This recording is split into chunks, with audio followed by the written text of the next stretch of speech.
Très bien. Bah voyage au Mokonjamboka à Bosala et foutu peuple congolais la mine. Deuxième question.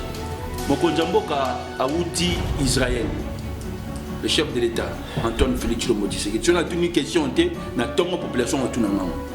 Mbongo pour mobiliser la population à quoi il y a Babylone Babisa Transco.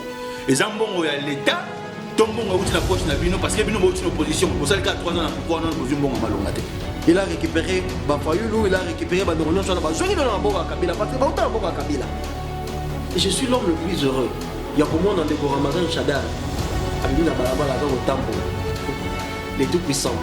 On va dire que ceux qui vont finir au plus fin là. Et ça, cela veut dire état des droits dans le Tchamina Ndelate. Banda Bino, Bayimboka Union Sacrée, Bandeko, vous travailler ensemble dans Mokonjambo Canton. Est-ce que vous voyez que état des droits, ils ont mis pour l'amour? Est-ce que calculer ce qu'on 5 ans passés, Banzema de Kobeta m'a fait dans Boka Nabiso, Pémona n'a pas tiqué, l'artiste n'a pas tiqué dans Boka O. L'un des artistes à Buka voisin en prison. Pour il y a conscientisation, il y a éveil patriotique. Mais les gens ont mis censure. Les gens ont mis censure parce que censure est selon lui. Au moins, il y a un groupe, il y a un père. Dans sa publicité, on a monté, mais il y a un malade. Mais si on a bonne image, il va pas finir papa. Est-ce que nous avons un film à Isali? Donc, on va musique, yo ma la classe dans la et mon moto dans la moto. Et ça est sûr.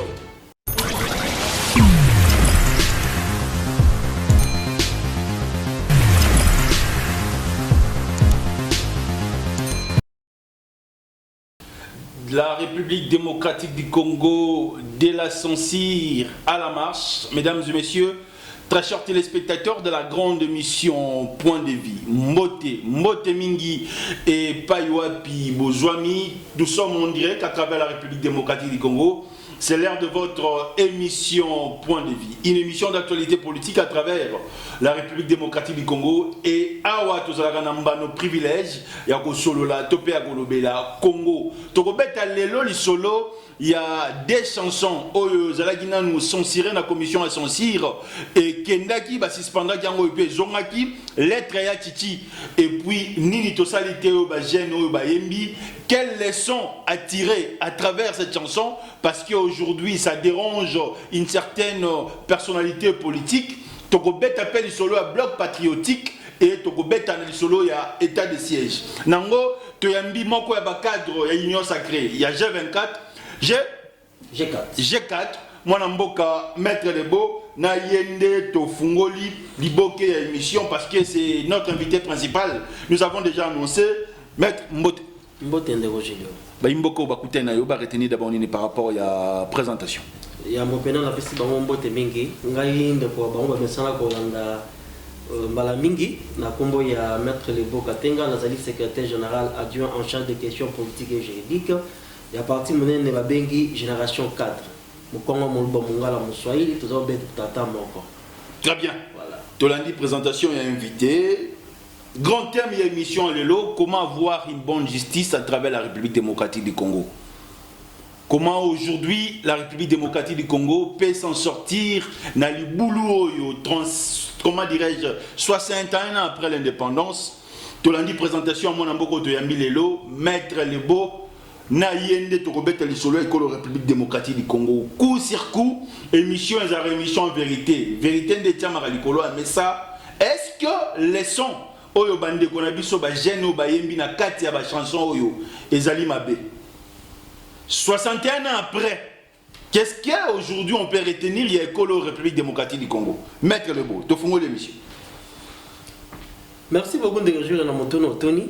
Par rapport à balanga nzembo basali banzembo mibale toyoki yango banzembo wana ezaki censuré mais tant que banaliser yango batali kete ezali banzembo ezali ko interpeller conscience ya bayi politicien et sengeli batika yango ebeta parce que nous sommes dans un état démocratique yango no monaki babité biso makambo ezali le kanakala ke alanga nzembo imiti nzembo atei bayimboka atei bayi politicien bino bolobi kuna te azo finga biso bokata banzembo na ele katete biso na eleko oya ya président Félix Tshisekedi tozana makambo wana te ye banzembo na yo ko finga moto te ande batu interpeller conscience ya ba imboka to ya ba politicien to koyoka ba ozana interpeller mais mambo ya ko finga ndeto bo yango moni tangu likanzambo ne yamba yembani ba ko mokonzambo ka lobité bazaba na mboka bayembi pona ko interpeller conscience ya ba bazali ko kamba mboka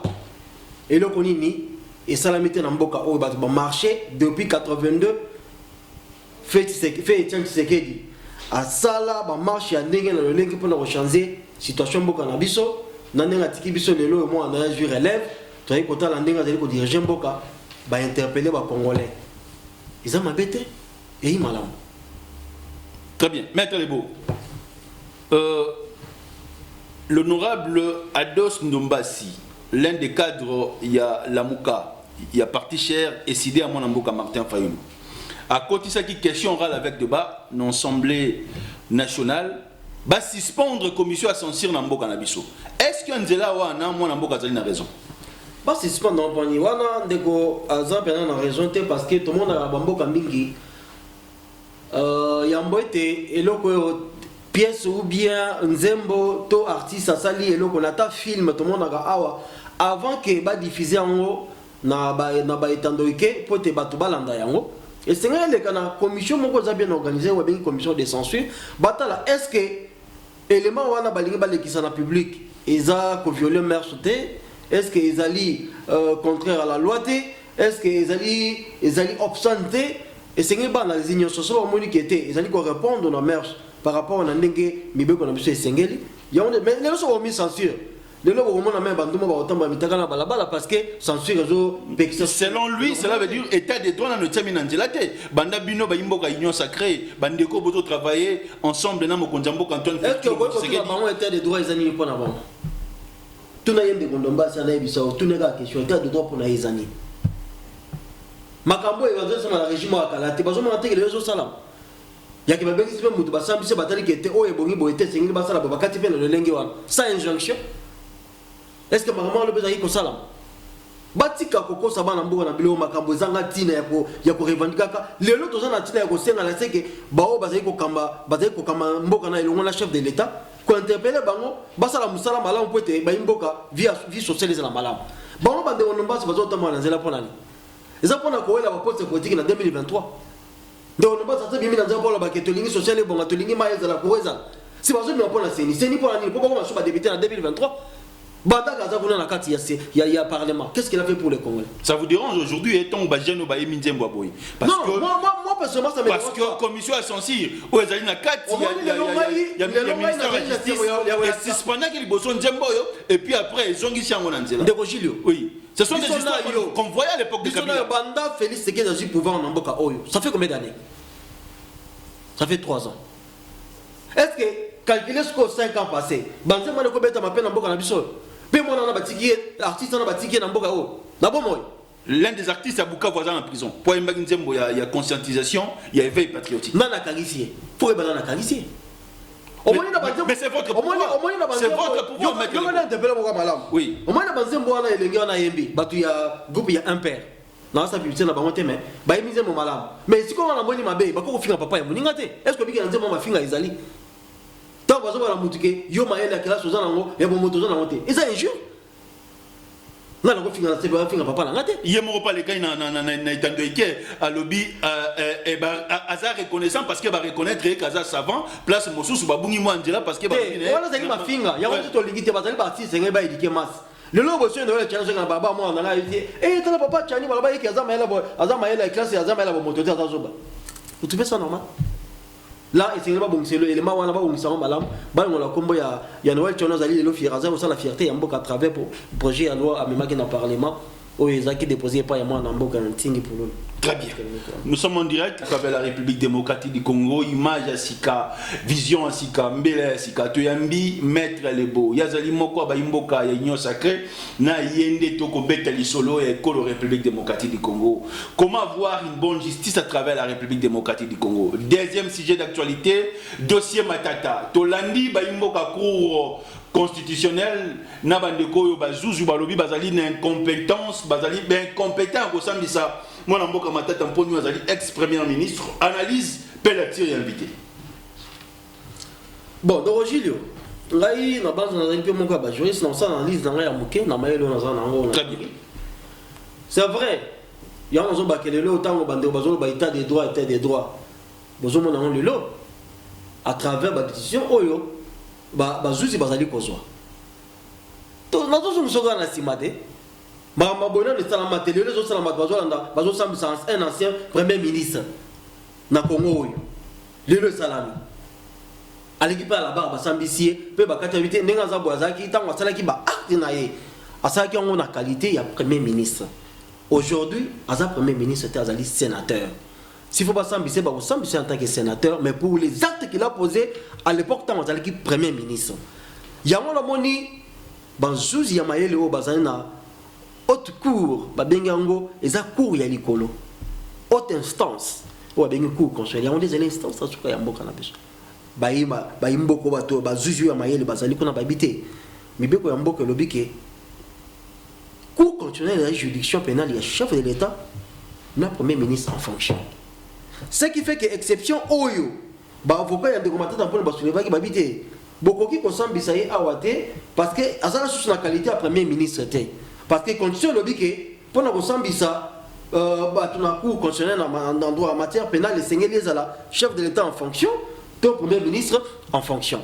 Il y a un cour constitutionnelle que non le quoi là ils aboyé et seigneur bâti d'ailleurs déférer devant le juge compétent. Mais nous avons ces pays habité. Maintenant, on a l'article impuni. Et maintenant, on a la délit de société. Maintenant, on peut relaxer. Relaxer. Pas quitter. Non, ce n'est pas une décision d'acquittement.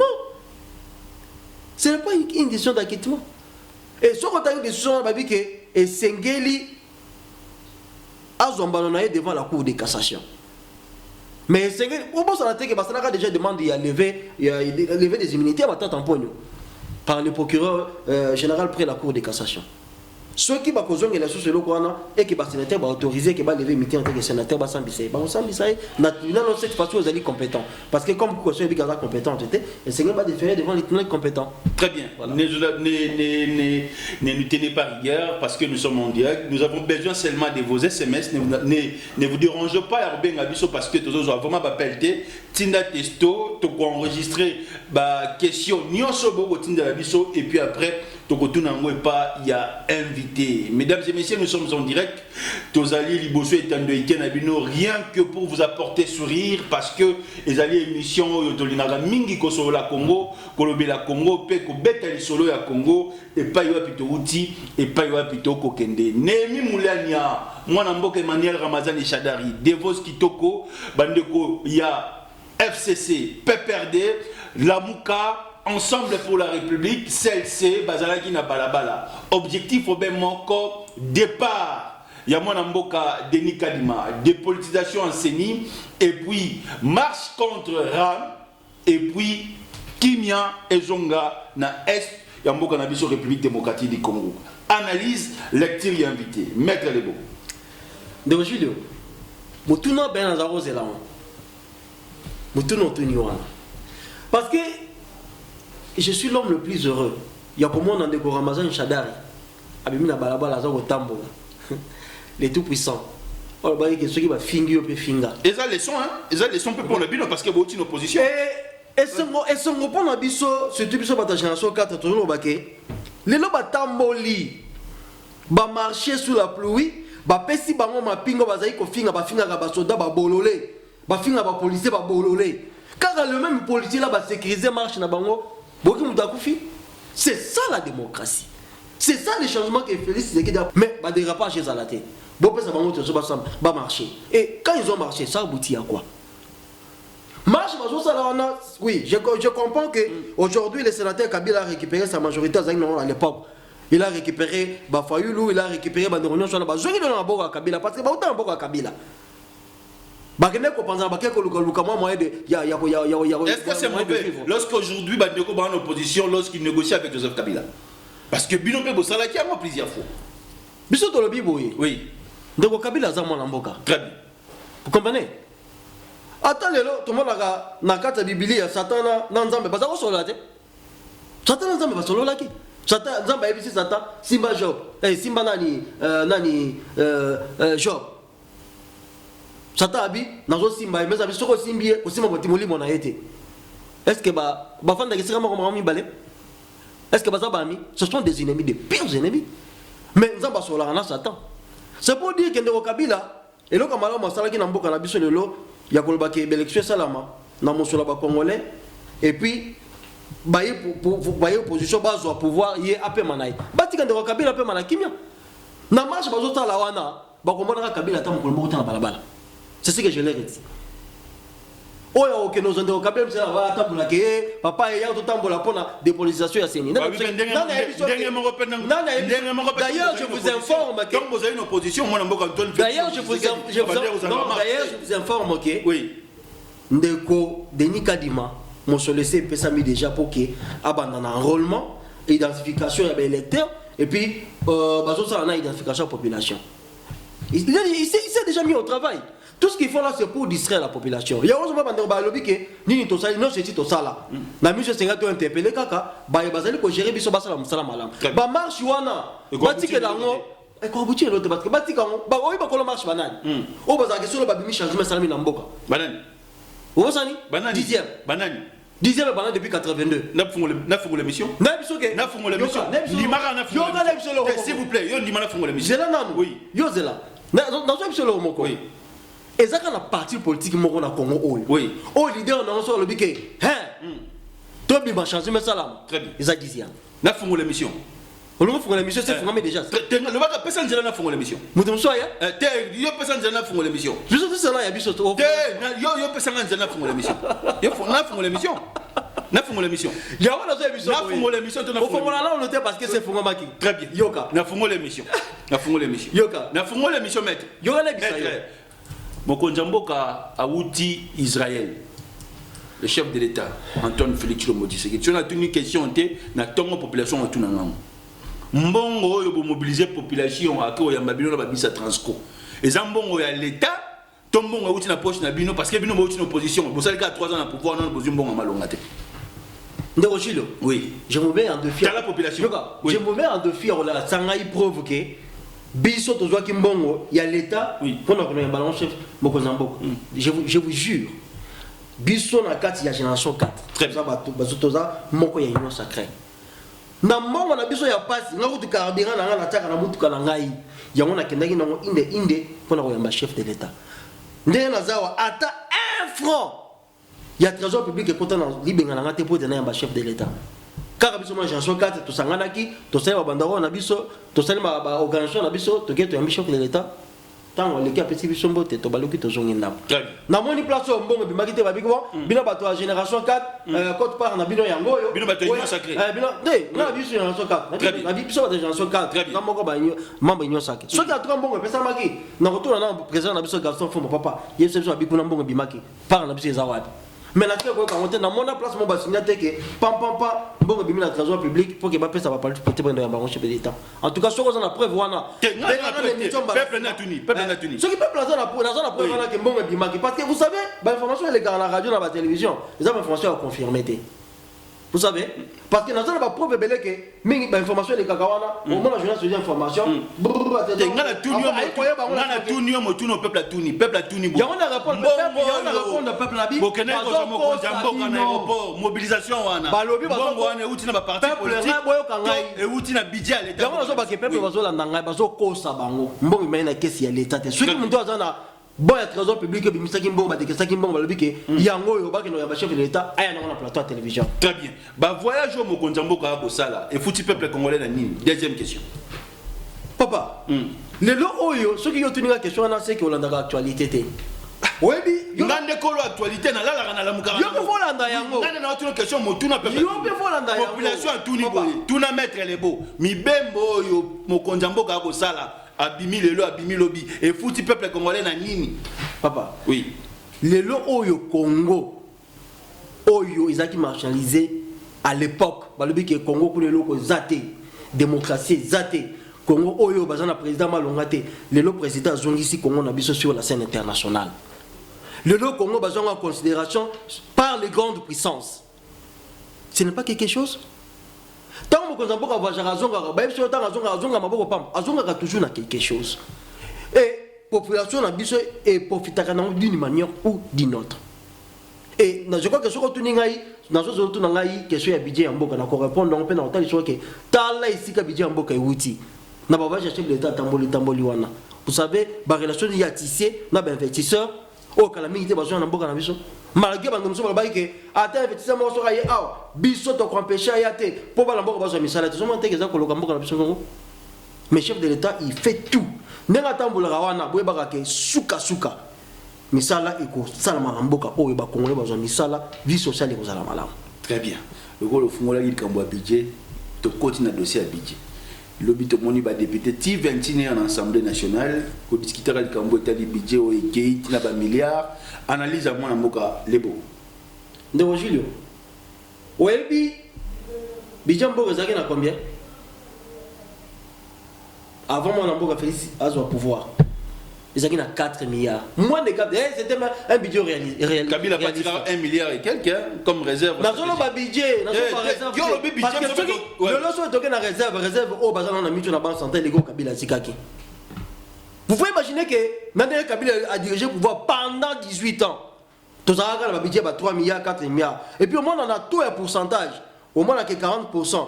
Ils ont dit recettes, 60% Banque mondiale, dette, ainsi de suite. Et bon, on a. Exactement que les hommes ont déjà mobilisé, c'est dans des papiers. Exécution comme un problème. Mais aujourd'hui, n'est-ce pas ce qu'il y a 2 ans, avec le gouvernement de Warrior, ils ont pu réaliser 10 milliards de dollars. Au moins, en termes de pourcentage, ça fait combien? Ils ont doublé. Et bientôt, ils vont tripler même vidéo Kabila. Et en termes de pourcentage par rapport à la priorité, au moins que l'armée dans la police, basé la priorité. Guerre, il y a tout dans niveau nord Kivu, ils ont la case à la priorité. Les soldats, à partir de janvier l'année prochaine, au moins, pas de Bango Bakisa Malissus. C'est pour dire que il faut au moins en Bogazo Sala et c'est une population qui est informée. Le Lobazo est dans la oui. Mais avec ces budgets, moi, l'amboka, ça, moi, le condat lobby, la population souffle avec ces budgets ici parce que c'est de l'argent des gens où ils allient réel.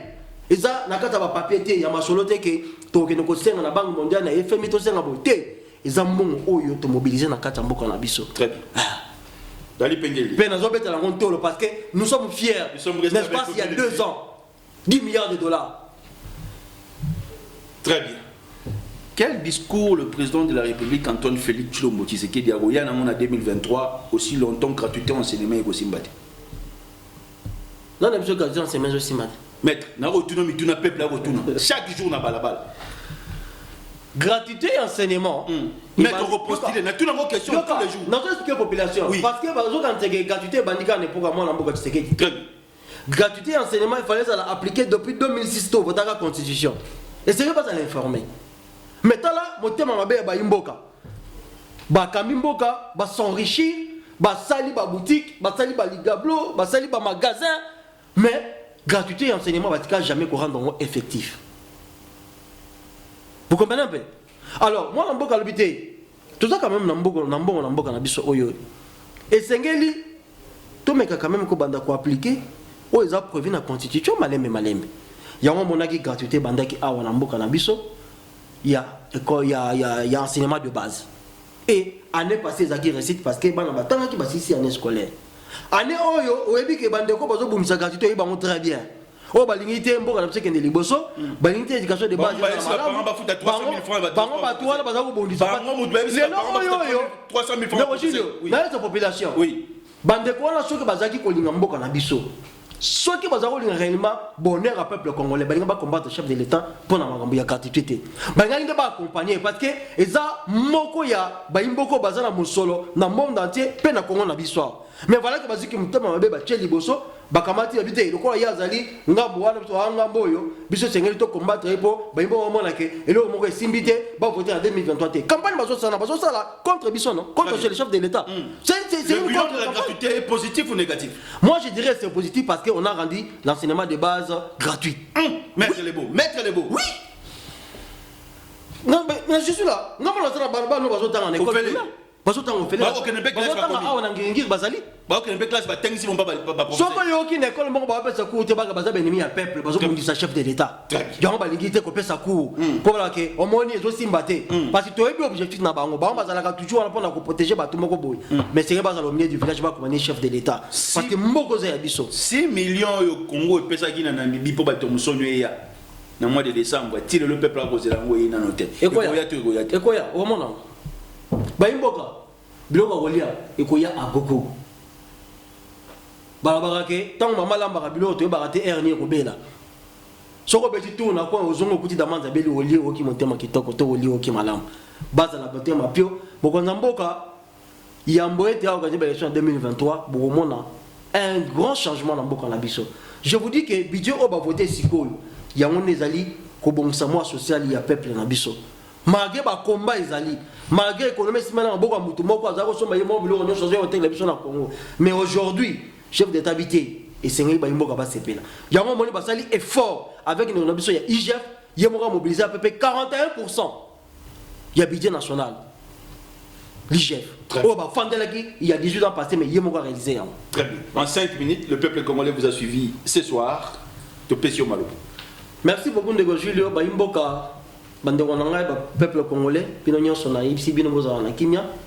Et l'autre, ils ont accompagné le chef de l'État. Bozo mon amant, sans ça la poète, Mboka n'a pas la malam. Bayo, Baye Binzen, pour pas interpeller conscience.